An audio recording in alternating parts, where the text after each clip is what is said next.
You know how Apple charges you like $10 a month for 2 TB iCloud storage, which adds up to like $250 in 2 years?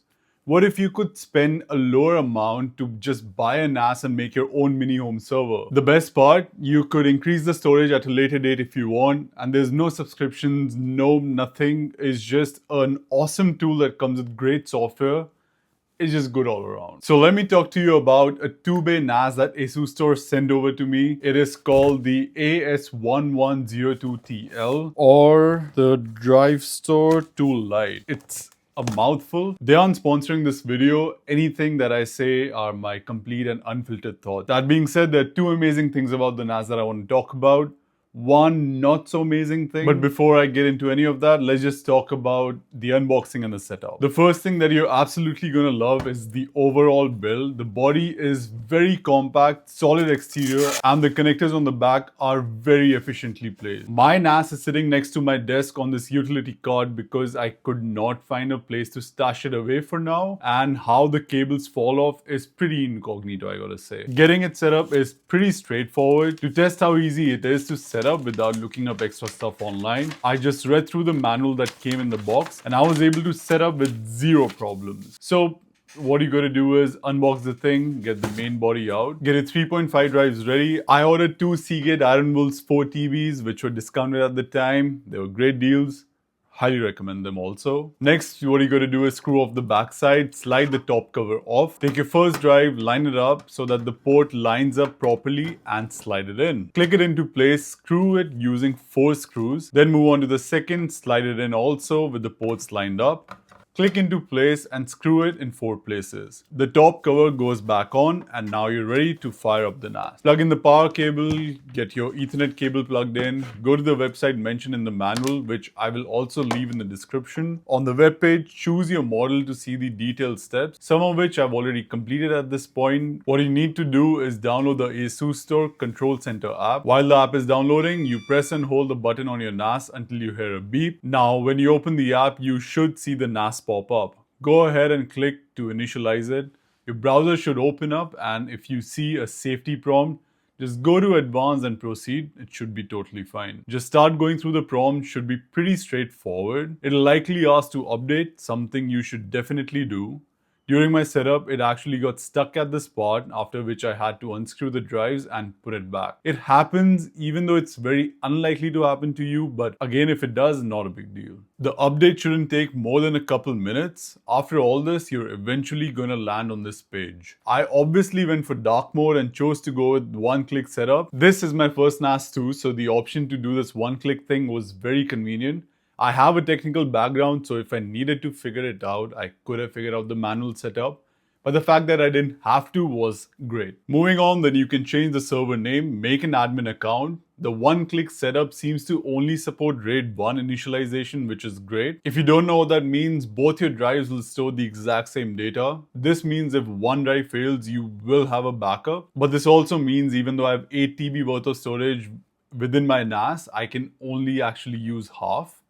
As you can see in this case, the available capacity is 3.63 TB because there's some other default stuff stored to keep the NAS functioning properly. Anyway, at this point, you can start initialization. It'll take a couple minutes.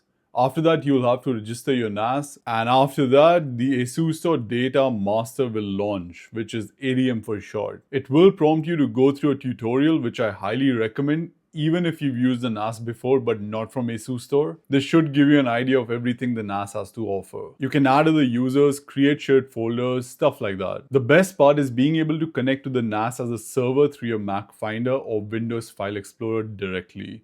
You will have to log in with your user credentials, so everything's secure still. Okay, so like I have roommates who live with me and they obviously use the same network.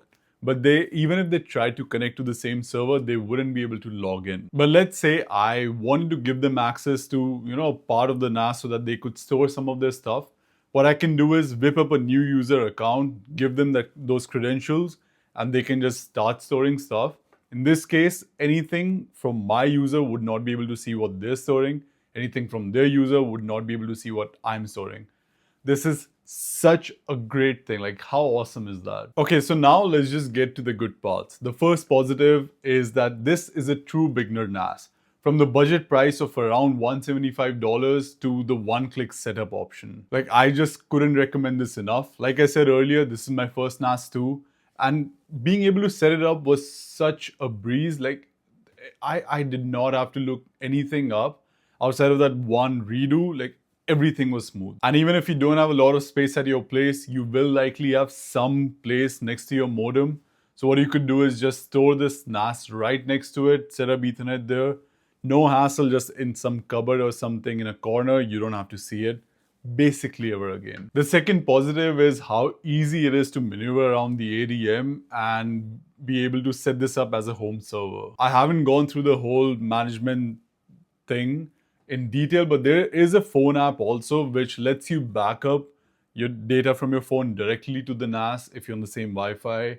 You can have automations running around the clock, stuff like that. It's insane. This NAS can be as low-key as you want it to be or as powerful as you want it to be, which, like, as a beginner, it's limitless. Amazing, amazing. There's just one thing I can't quite get past: the price of everything that comes attached to buying just the NAS. Let me explain. Honestly, I would have wanted to get drives that were more than 4 TB, ideally around 12, maybe even 20-ish TBs. I think 22 is the max it supports. Who wouldn't want 22 TB worth of storage? But then it costs so much more. Different NAS models from different brands are competitively priced, but seems like most hard drives, I mean, they're basically the same price regardless of what brand it comes from. And that price tag is so very high. Also, if you've never set up anything with Ethernet, that could take a little while to figure out, especially if you have a port in your room and the modem is not in this room. It can take a bit of time to figure it out. I had an Ethernet running into my PS5, so what I had to do was get an Ethernet switch and 2 other Ethernet cables to be able to connect my NAS and my PS5 at the same time. I mean, it's not a big investment, it's just these things add up. Since the NAS itself was sent to me for free, I spent around $300 on everything else. If I would have had to buy the NAS also, it would have cost me around $450 with everything included. Since this setup is worth 4 TB worth of storage-ish, and the closest iCloud storage is 2 TB, let's just say we get double the value. If you were to equate both to 2 TB, it would still take just under 2 years to break even. See, having a NAS is always going to be the better option. You have a lot more control over how and where your data is stored. And there's no subscription, you just got to be willing to invest a decent chunk of money at the start to get it going. Long story short, NASs are great. Asustor's AS1102TL is basically the best beginner NAS. I've only ever used one, but it was so easy to figure out, so I would definitely recommend it. Check it out in the link in the description. That's it for this video. Thanks for watching. See you in the next one. PS out.